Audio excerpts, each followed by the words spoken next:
Hola, hola, eccoci qua, ciao ciao. Oggi vi saluto così perché andiamo a parlare proprio dei tanto bistrattati comandi vocali Cupra, ma vale anche per Seat, e cercheremo di capire se funzionano oppure no, come molti dicono, oppure se c'è magari il modo giusto di interagire, le frasi giuste, la sintassi corretta, le condizioni ideali. Seguitemi anche perché alla fine ci sarà una specie di sorpresa perché mentre stavo per chiudere il video e stavo per salutarvi, avendo ormai perso le speranze di riuscire a far spegnere il climatizzatore all'assistente Cupra attraverso un comando vocale, non ci sono riuscito per giorni. Beh, alla fine, magia, ho trovato una parola semplicissima con la quale sono riuscito a far spegnere il climatizzatore finalmente all'assistente Cupra. Per cui rimanete e scopritelo. Beh, magari voi c'eravate riusciti già, eh.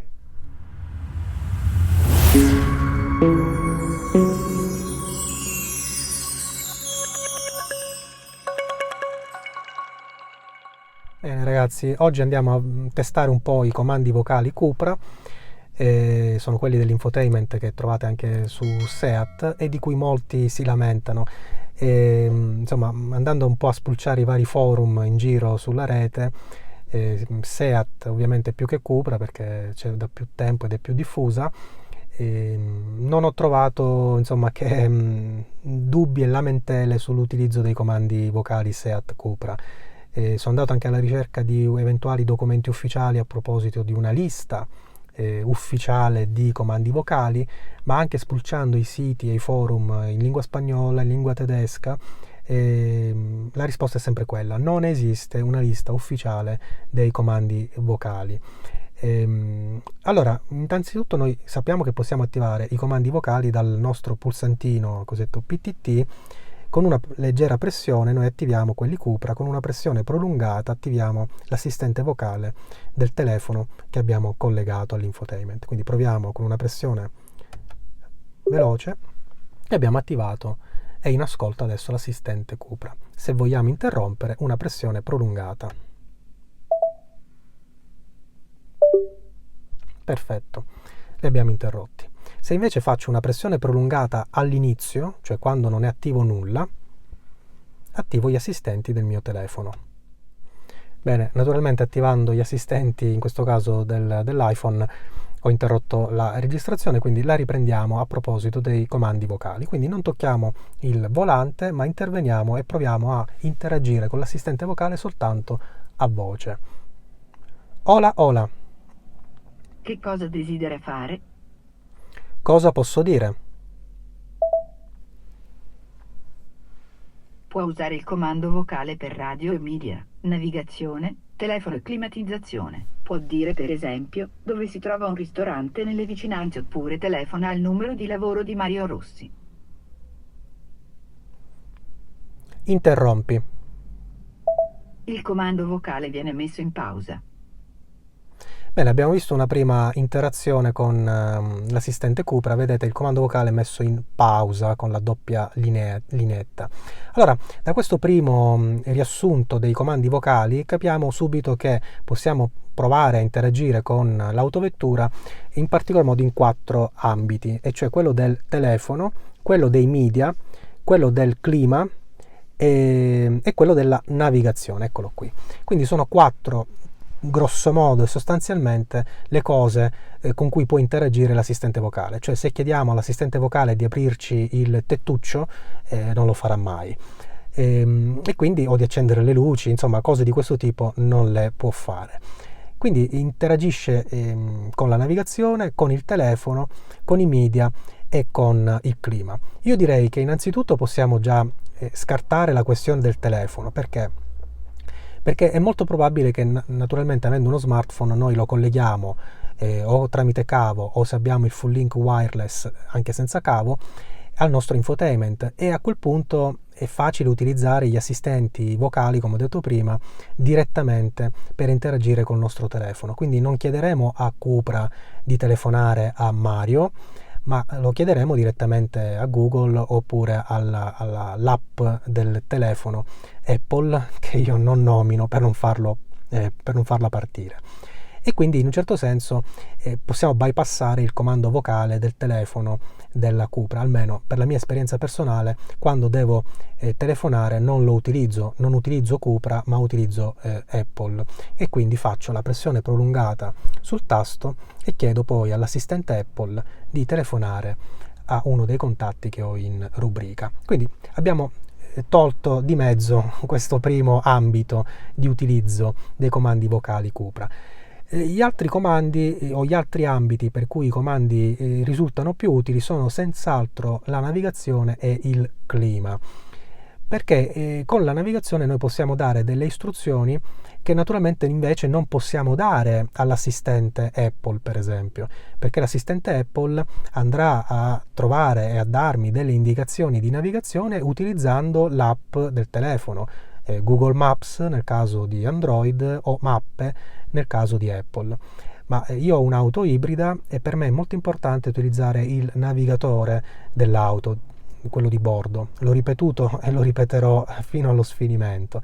Io preferisco il navigatore dell'auto, e il navigatore dell'auto è integrato nell'auto e quindi ottimizza i consumi del carburante, in particolar modo dell'elettrico, e fa funzionare al meglio quella che è un'auto ibrida, quindi una combinazione di motore elettrico e motore termico, cosa che non farà nessun navigatore. Dopo la pausa il comando vocale è stato terminato. Ecco, mentre parlavamo ovviamente abbiamo scoperto anche questo. Dopo alcuni minuti la pausa diventa interruzione, cioè si esce dalla modalità di ascolto, diciamo così, dei comandi vocali. Quindi dicevo, il navigatore degli assistenti o degli smartphone è un navigatore esterno che non interagisce mai con il motore dell'auto, e quindi è una grossa perdita per quello che mi riguarda, soprattutto per le auto ibride. In particolar modo poi per poter utilizzare l'app Intelligent Hybrid, a cui ho dedicato due challenge, anzi una challenge divisa in 2 video che trovate già sul canale, e un video tutorial su come installarla, perché alcuni mi hanno chiesto di mostrarlo, non sapevano o non riuscivano a trovarla. Bene, allora proviamo a utilizzare a questo punto il navigatore. Hola, hola. Che cosa desidera fare? Cerca un McDonald's nei paraggi. Cerca McDonald's nelle vicinanze. Selezionare un punto di interesse dall'elenco. Interrompi. Il comando vocale viene messo in pausa. Bene, in questo caso io avrei dovuto selezionare la voce dall'elenco e sarebbe partito la navigazione sulla mappa, con poi ovviamente l'associata gestione dell'ibrido per raggiungere la destinazione. Quindi in questo caso ha funzionato. Dunque proviamo con un altro punto di interesse sempre per la nostra navigazione. Hola, hola. Che cosa desidera fare? Cerca una colonnina di ricarica nelle vicinanze. Cerca stazione di ricarica nelle vicinanze. Selezionare un punto di interesse dall'elenco. Interrompi. Il comando vocale viene messo in pausa. Bene, anche in questo caso abbiamo visto tutto sommato una particolare efficienza nel fornirmi una risposta, insomma, rispondere a quello che avevo chiesto. Naturalmente diventa un po' più complicato con gli indirizzi specifici, le località, cioè non parole comuni come McDonald's o colonnina di ricarica, colonnina o stazione di ricarica, ma con i nomi di magari paesi e vie, eccetera. Diventa un po' più complicato. Va anche detto che io sto effettuando questo video nelle condizioni ideali. Condizioni ideali significa non sono in marcia, non sto parlando con nessuno, non c'è nessuno in auto che sta parlando con me, e quindi in queste condizioni naturalmente l'assistente Cupra è in grado di performare al meglio. Nel momento in cui dovessi avere della musica di sottofondo, un finestrino aperto, il clima aperto, magari qualcuno che conversa in macchina, tutto diventerebbe estremamente più complicato per il nostro assistente e aumenterebbero di molto le difficoltà, le incomprensioni, gli errori. Proviamo con un indirizzo per verificare effettivamente la comprensione, almeno nelle condizioni ideali. Hola, hola. Sì, prego. Trova l'indirizzo per Catania, Corso Italia 100. Dica la categoria dei punti di interesse. Bene, interrompi. Il comando vocale viene messo in pausa. Vedete, già con una richiesta leggermente differente, e cioè magari non formulata in maniera corretta da parte mia, non ho ottenuto la risposta. Mi chiede un punto di interesse, ma io stavo dando un indirizzo. Proviamo a formulare allora l'indirizzo o meglio, la richiesta di un indirizzo e quindi poi la navigazione in maniera corretta. Ola ola, Sì, prego. portami a Catania in Corso Italia 100.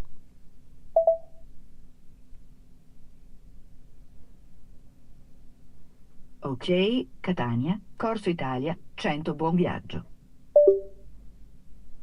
Bene, in questo caso funziona molto bene perché ho formulato correttamente la mia richiesta. Quindi è molto importante anche conoscere un minimo di sintassi, diciamo così, per formulare correttamente, cioè mettere l'assistente nelle condizioni ideali di comprendere la nostra richiesta. Tra le condizioni ideali, come dicevo prima, non soltanto i rumori ambientali, il contesto ambientale, ma anche ovviamente la nostra formulazione, la nostra sintassi e il modo in cui parliamo.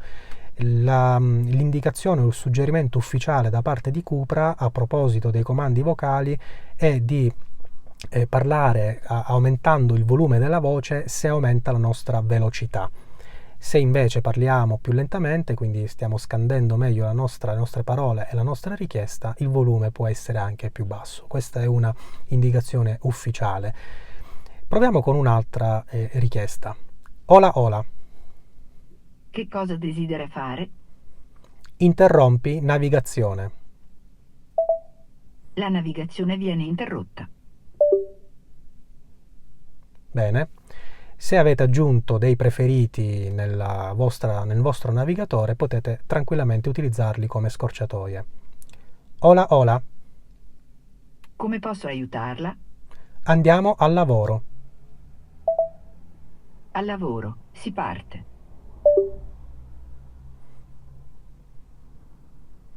Ola ola. Ola ola. Sì, prego. Interrompi navigazione. La navigazione non è attiva. Vuole avviarla?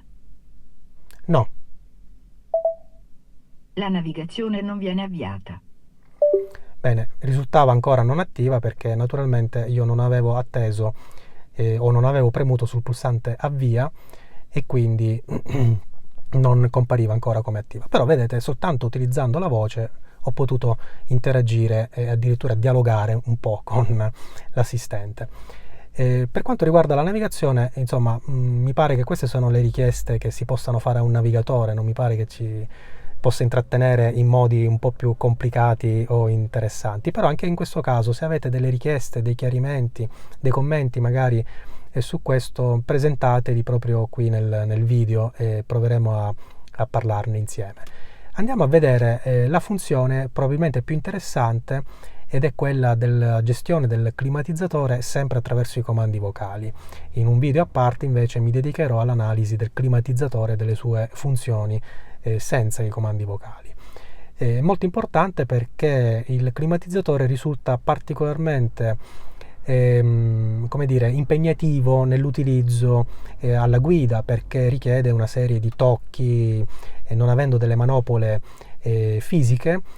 Questa è una cosa che di cui si lamentano molti, non soltanto sulla Cupra, ma ormai un po' l'andazzo di molte marche, quello di far sparire tutti i pulsanti, insomma, le modalità di intervento fisico, perché si va anche un po' a risparmiare, si mette tutto in un tablet tipo quello dell'infotainment della Cupra e si gestisce tutto da lì. Un altro problema che viene segnalato su Cupra è l'assenza dell'illuminazione delle scorciatoie, queste qui, che ci permettono di controllare la temperatura dell'infotainment. Se di giorno ovviamente sono ben visibili, di sera di fatto non esistono più perché non sono illuminate. Io ho utilizzato una mia scorciatoia visiva che è quello di associare il tasto rosso, quello per aumentare la temperatura, all'icona del navigatore e il tasto blu, il tasto, in realtà non sono tasti, sono zone di pressione, al pulsantino principale dell'infotainment. Quindi quando anche di notte voglio intervenire modificando la temperatura, utilizzando questa zona dell'infotainment, mi regolo praticamente andando a toccare la zona o sotto l'icona del navigatore per aumentare la temperatura o la zona sotto il pulsante principale dell'infotainment per diminuirla, e devo dire che mi trovo abbastanza bene. Naturalmente è una scorciatoia, come dire, è un tentativo di aggirare quello che è un problema oggettivo, una mancanza oggettiva nell'infotainment. Naturalmente poi possiamo intervenire con la gestione della temperatura sempre dal controllo principale del clima in alto, oppure appunto senza staccare le mani dal volante con i comandi vocali. Vediamo un po' come funziona. Ola ola. Sì, prego. Ho caldo. Certo, davanti a sinistra sarà subito più freddo. Bene, come vedete è partita la climatizzazione con la temperatura impostata a 23 gradi. Noi magari attiviamo il pannello del clima per capire un po' cosa accade. Sono attivate tutte le prese d'aria, tutte le bocchette di aerazione, di ventilazione, e con l'automazione al massimo. Andiamo a vedere come possiamo ancora interagire. Ola ola. Che cosa desidera fare? Imposta la temperatura a 25 gradi. Ok. Ok. Bene, abbiamo modificato molto facilmente e velocemente la temperatura senza dover cercare di notte qui magari dove andare a toccare e poi finiamo contro un albero. Molto semplice, funziona. Ola ola. Come posso aiutarla? Ho caldo. Certo, davanti a sinistra sarà subito più freddo. Come vedete interviene abbassando la temperatura di 1 grado in automatico rispetto alla temperatura impostata prima del comando. Bene, se ci troviamo un po' in difficoltà, vogliamo un riepilogo, una scheda sintetica dei comandi del climatizzatore, possiamo anche chiedere: ola ola. Che cosa desidera fare? Aiuto clima. Per il tipo di climatizzazione, dica ad esempio: sento troppo caldo o ho i piedi freddi. Ola ola. Ho i piedi freddi. Raggiungerà la destinazione alle 10:29. Forse perché intendeva a piedi per riscaldarmi i piedi. Ho i piedi freddi, quindi fatela a piedi e così ti riscaldi. Ola ola. Che cosa desidera fare? Ho caldo. Certo, davanti a sinistra sarà subito più freddo. Ola ola. Che cosa desidera fare? Ho le mani fredde. Ok, davanti le mani saranno riscaldate. Come vedete ha attivato il volante riscaldabile perché ho chiesto nello specifico un intervento sulle mani. Riproviamo con i piedi, vediamo se abbiamo più fortuna. Ola ola.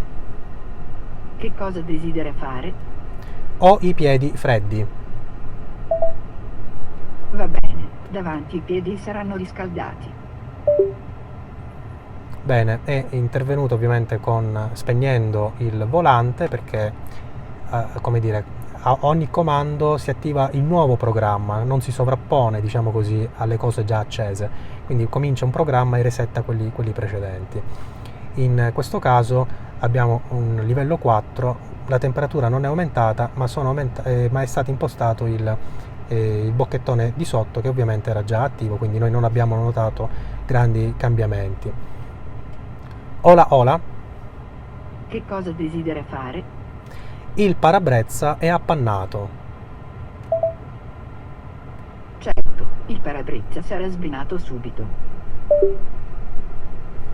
Bene, anche in questo caso non si vedono modifiche fisiche o reali, ma io vi posso assicurare che anche se graficamente, visivamente qui non si vedono cambiamenti sulle bocchette d'aria, l'aria esce da canali differenti. In questo momento, siccome ho chiesto uno sbrinamento vetro, l'aria sta uscendo dal bocchettone superiore, proprio quello per spannare il vetro, e questo è un comando che io ho utilizzato spesso in inverno. Ola ola. Sì, prego. Spegni clima. Prego. Spegni il climatizzatore. Ok. Allora, questo comando io non sono mai riuscito a farlo funzionare, nel senso che nelle varie lingue che conosco ho provato a chiedere di spegnere il clima, mi ha sempre risposto con un ok, da presa in giro direi, perché non lo ha mai spento, ma magari sbaglio io qualcosa su questo punto. Bene ragazzi, questo passaggio è importante, motivo per cui appaio magicamente qui. Quello in cui mi sono imbattuto, insomma, poi valutando con attenzione i vari interventi dell'assistente sul climatizzatore, è che dando il comando di spegnimento del clima, quindi climatizzatore off, spegni climatizzazione, insomma uno di questi comandi, effettivamente il climatizzatore viene spento, ma non viene spenta la ventilazione. Quindi se andate a vedere il pulsantino AC, quello che indica aria condizionata, air conditioning, da arancione diventa bianco. Quindi l'assistente in realtà fa qualcosa, spegne il climatizzatore, ma rimane ovviamente in funzione la ventilazione. Questo è il motivo per cui poi ho scoperto per caso che per poter spegnere tutto il sistema bisogna utilizzare un'altra parola, che è appunto spegni ventilazione. Quindi attenzione a distinguere questi due comandi, perché sono due operazioni differenti. Se noi diciamo spegni clima, l'assistente spegnerà il climatizzatore, non la ventilazione. Quindi un po' alla vecchia maniera sarà la ventola, no? Che si accendeva una volta nelle macchine vecchie in cui non c'era ancora il climatizzatore. Quindi è l'inserimento, disinserimento del climatizzatore. Se vogliamo proprio spegnere la ventilazione, a quel punto dobbiamo dare direttamente il comando spegni ventilazione e a quel punto verrà spento tutto. Diciamo che non ho altre richieste da fare al climatizzatore tramite comando vocale, perché le vere scorciatoie utili sono quelle relative all'impostazione della temperatura, e lì funziona molto bene, e programmi ben precisi come per esempio appunto il freddo alle mani o sbrinare il parabrezza. Devo dire che l'ho sempre utilizzato tutto l'inverno, ogni volta che si appannava il parabrezza senza difficoltà, non ho dovuto mai staccare le mani dal volante, premere i vari pulsantini qui di sbrinamento eccetera. Funzionato sempre molto bene. L'ultima funzione era quella dei media, ma anche qui un po' come per il telefono io preferisco utilizzare l'assistente nel mio caso dell'Apple, avendo collegato l'iPhone, o addirittura l'app di Amazon. In quel caso, come ho mostrato nel video sull'app di Amazon, anche in questo caso non la nomino per non farla partire, è molto facile richiamare la musica, in quel caso di Amazon Music. L'app di Amazon interagisce con l'app Amazon Music naturalmente, quindi dovete avere un account, le playlist lì. Se invece volete utilizzare semplicemente Spotify, allora a quel punto la cosa migliore dal mio punto di vista è interagire con l'assistente vocale del vostro smartphone. E quindi direi che i comandi vocali funzionano benino per quello che riguarda la navigazione e alcune cose del clima, ma naturalmente nel momento in cui li utilizziamo in marcia, quindi con un rumore ambientale maggiore dato dal rotolamento degli pneumatici, da un finestrino aperto, da una musica di sottofondo, da una chiacchierata degli altri passeggeri in auto, la performance peggiora significativamente. Magari proverò a testarlo e a fare una piccola clip in queste condizioni un po' più complicate. Mi raccomando, se avete indicazioni su questo, nuovi comandi vocali, cose che insomma non abbiamo scoperto ancora, qualcuno si è messo lì a esplorare tutte le possibilità, commentate qui sotto nel video, che insomma ne parliamo con piacere come sempre. Alla prossima, ciao ciao!